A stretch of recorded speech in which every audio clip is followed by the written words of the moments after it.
Hey everybody, it's so good to see you here again this week. In this video, it's all about gear. So if you're ready to get out and shoot some photos, let's gear up and get out.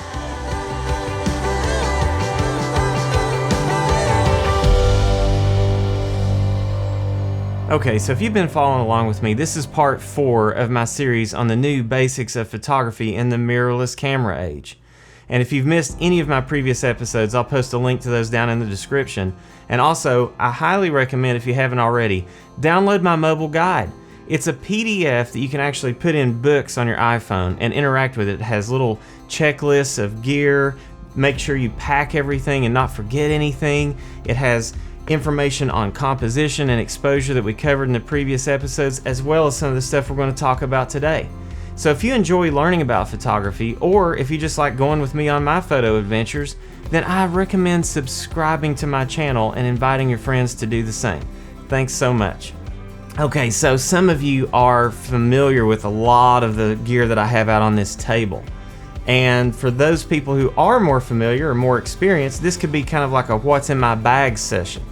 But for those of you who are new to photography, this could be a little bit overwhelming and even intimidating. But I just want to encourage you, don't be intimidated by any of this stuff you see here. I'm going to go through everything you see real quickly and explain why it's out here and why I would consider packing that to go on a shoot. So let's get started. Now I'll assume that you have taken my advice and you've gone out and gotten yourself geared up. Maybe you even got a Nikon Z6. We're going to use that as our little demo. Now when you buy a camera, basic camera kit, you're going to get your kit lens, your 24-70 or equivalent, like an 18-55 if it's a crop sensor, DX on a Nikon. You're going to get your battery charger, your neck strap. You're going to get one battery, and remember, I recommend getting multiple batteries, as many as you can afford, at least 2. And then with Nikon, I got this little FTZ adapter, and this is absolutely a phenomenal add-on to this kit. It's optional, you can get it with the FTZ adapter, and if you have old Nikon glass, this allows you to mate that glass with the newer flange on the mirrorless system. And Nikon has just an arsenal of beautiful glass, so I would say that if you're going to get the Nikon Z6 or the Z7 kit, go ahead and pick up one of these FTZ adapters. It's absolutely amazing. So I'm just going to put that back in the bag.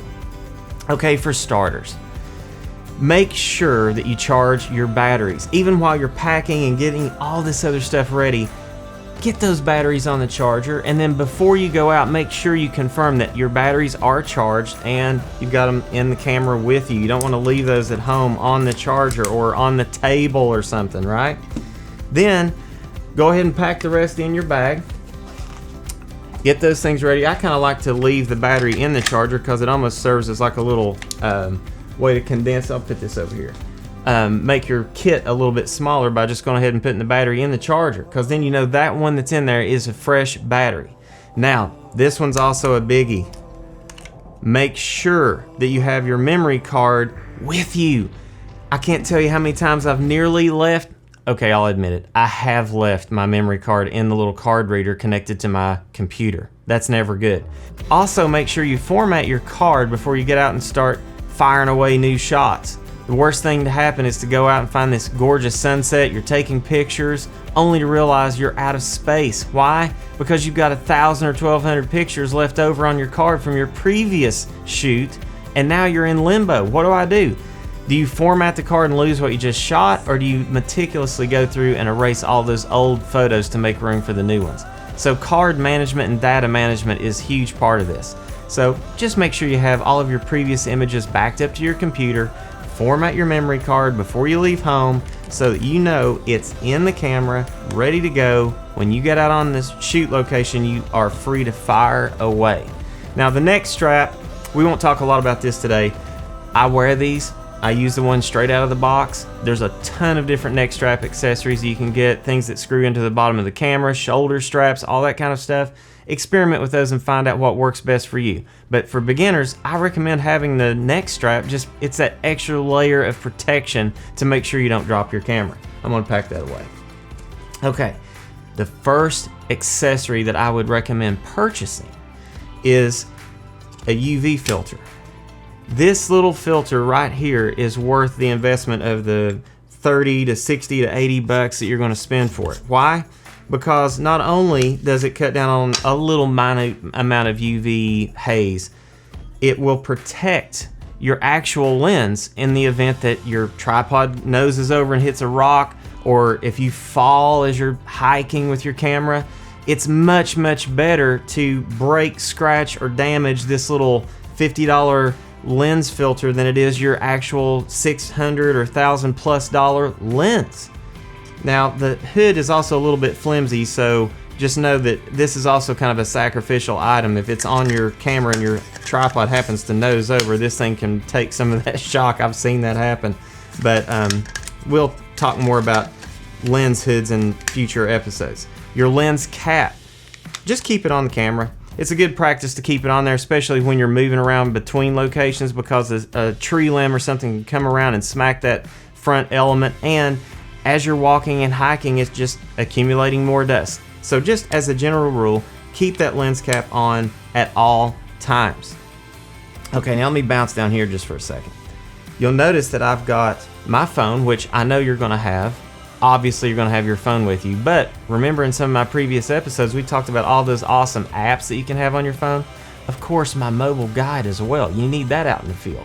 But things like AccuWeather, All Trails, Google Earth, check those locations before you get out there, see what the weather conditions are going to be, and see if you're going to have a weather event to shoot later in the day. What kind of sunset are you going to have? That's a huge tool.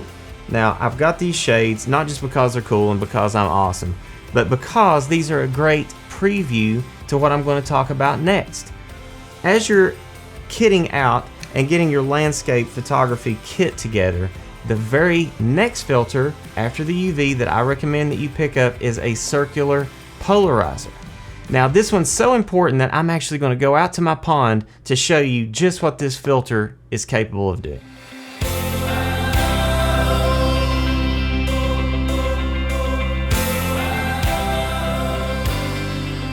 Okay guys, while I'm out here, I want to teach you something about using a circular polarizer. Now because I'm shooting at 90 degrees to the sun's coming in this way, I can actually see the effects of a circular polarizer if I shoot going that way or if I shoot going this way. So I went ahead and put the circular polarizer on here. So let me show you what I see. Now I went ahead and reduced my shutter speed back to 1/80 because I lost the stop just by putting that polarizer on here. It does darken your shot down just a little bit. But now if I rotate this, I can find a sweet spot. Watch the blues in the sky. Check that out. Look at how it makes those clouds pop. It also helps reduce some of that glare on the water. I'm going to keep rotating it so you can see. See, I'm just rotating that filter, and there's a spot there where the sky is really super dark. I'll go ahead and now look at my histogram again, and it's looking like even over at f8, 1/80, I'm not even exposing all the way over into my highlight region. So I could go down to 1/60, or another option would be to increase my ISO. But because our tree's so far away and it's not super windy out, I'll take it to 1/50. I may reduce my f-stop too, 7.1, somewhere in there. Take that shot. Still on bracketing. But that will show you a little bit about how you can bring out some of the detail in your sky and cut some glare off the water with the circular polarizer. However, I will add that if you use a super wide lens like a 14, a circular polarizer is going to make a big dip in the sky of dark blue, and you'll actually see it fall off on the left and right of the frame.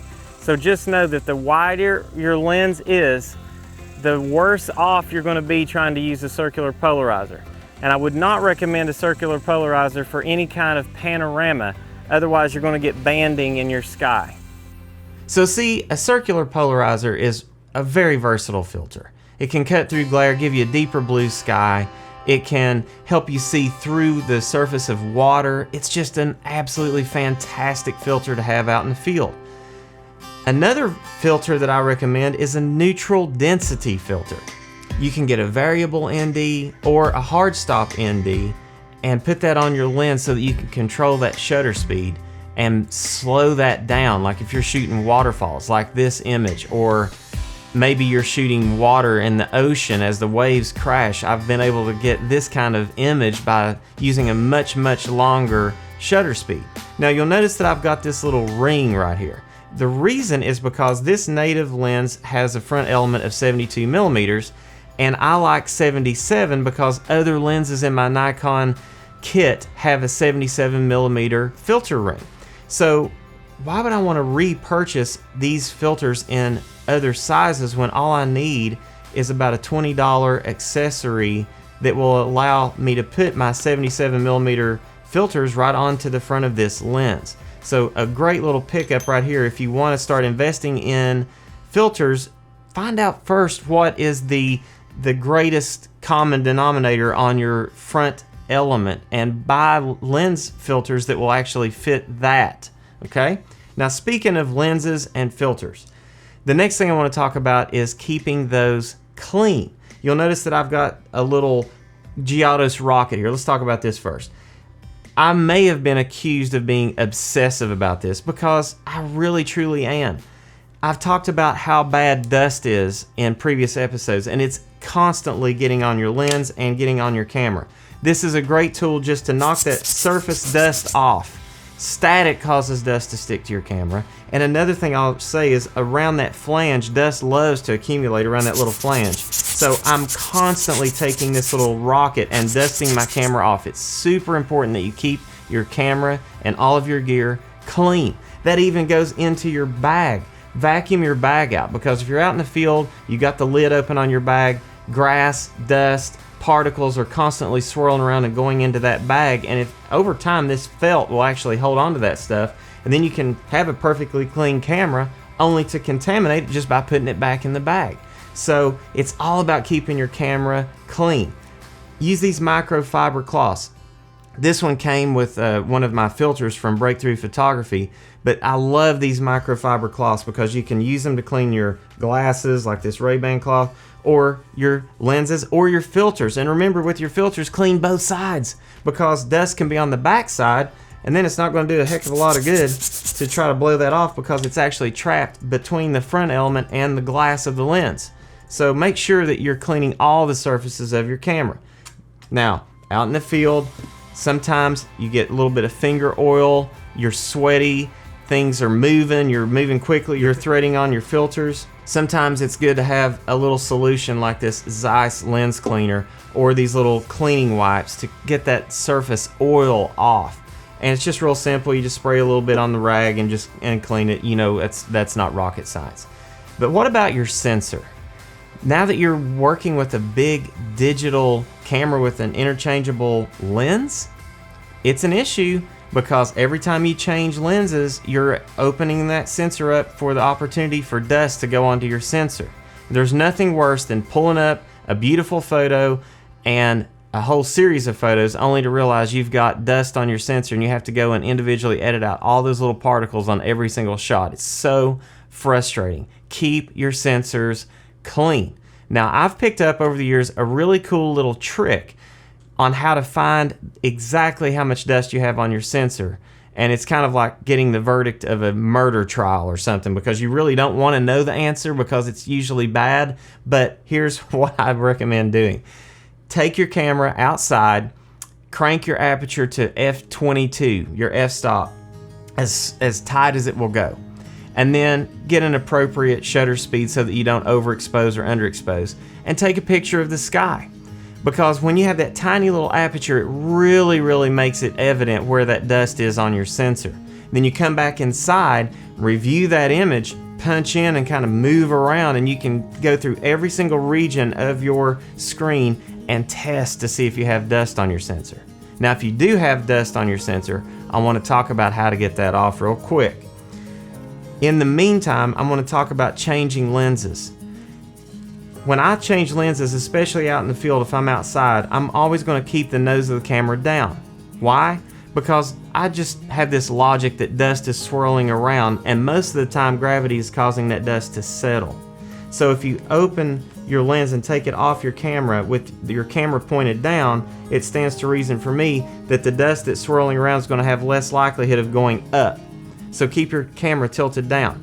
If you've spotted dust on your sensor, very carefully take this little rocket first as a first line of defense and blast away all of that dust, especially if you see it. Make sure you can't see any dust on your sensor. Then carefully replace your lens.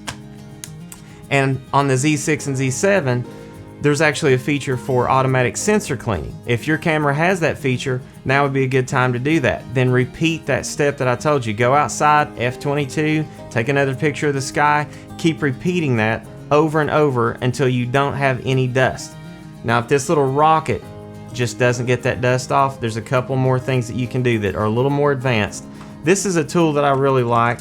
It's got a little sticky, it's kind of like a brush, but it's got a little sticky, almost like, remember the wacky wall walkers we used to get back in the 80s? I don't know what that stuff's made out of. Coming at you free, your own wacky wall walker. It tumbles and crawls down walls and even glows in the dark. It's wacky and free in Apple Jacks. I've seen the little hands that you smack against, the table and it sticks. That's kind of what this is like.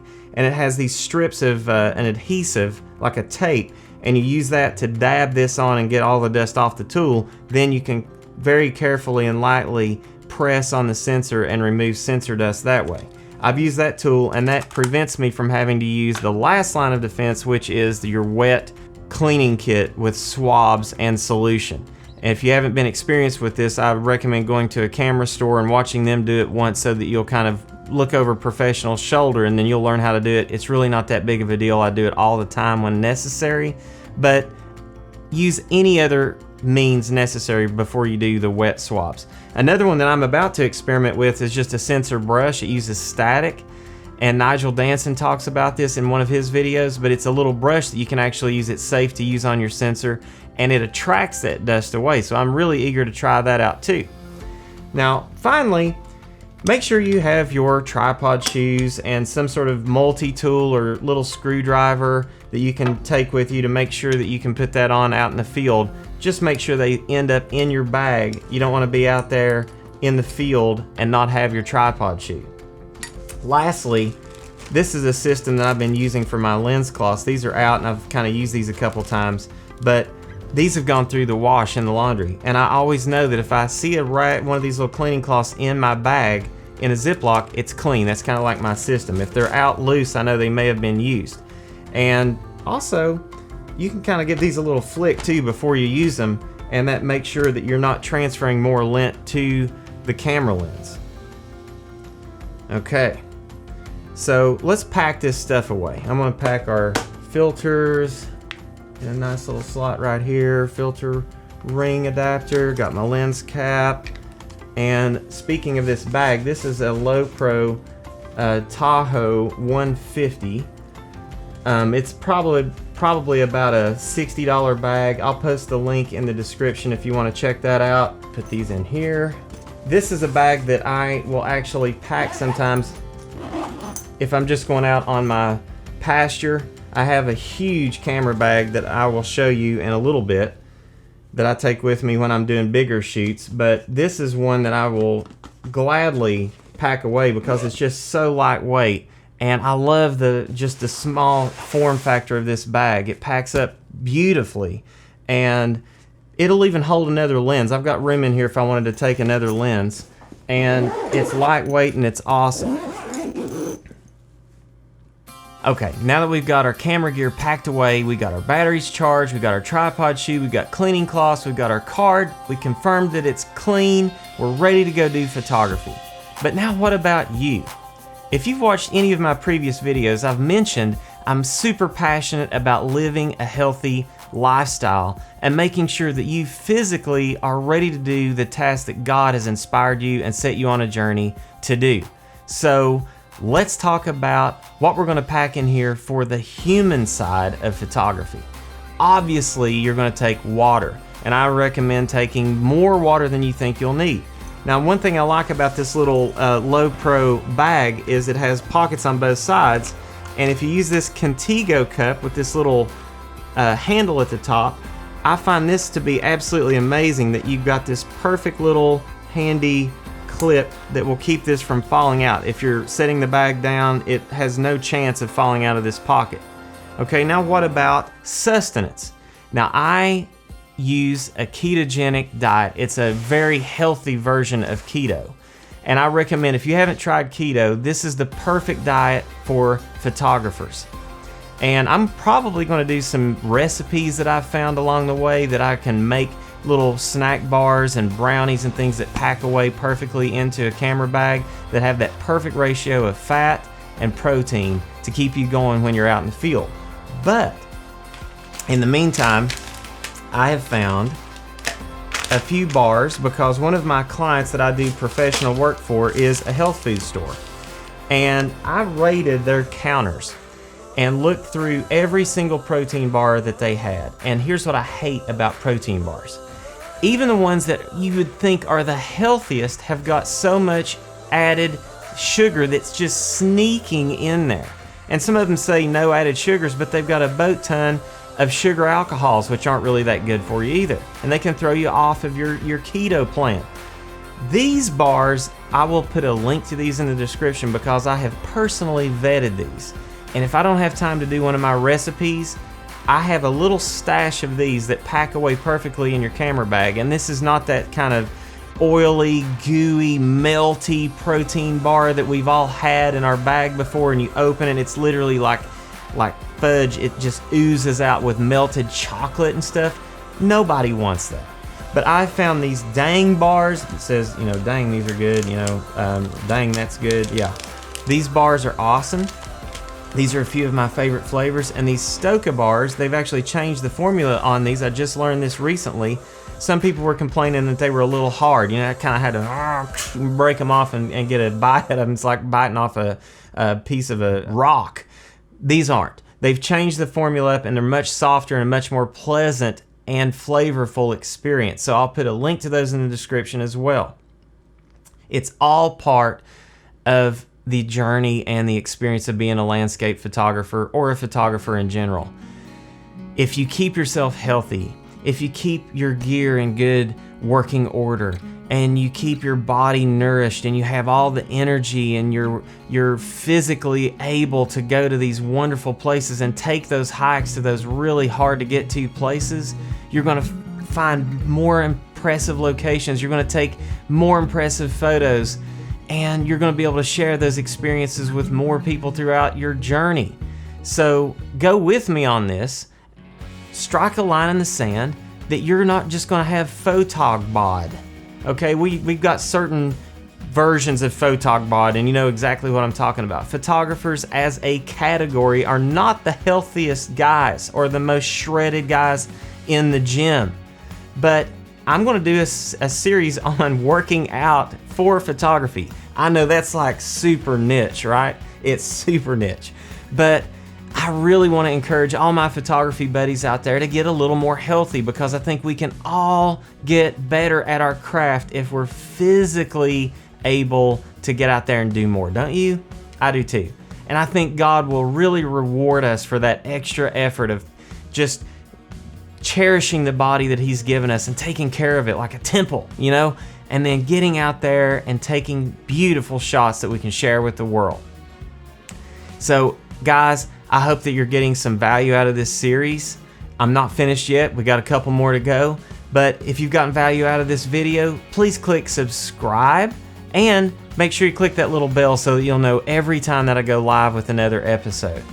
And until next time, I hope that we can all get out there in a healthy, aggressive way and explore God's creation with childlike wonder.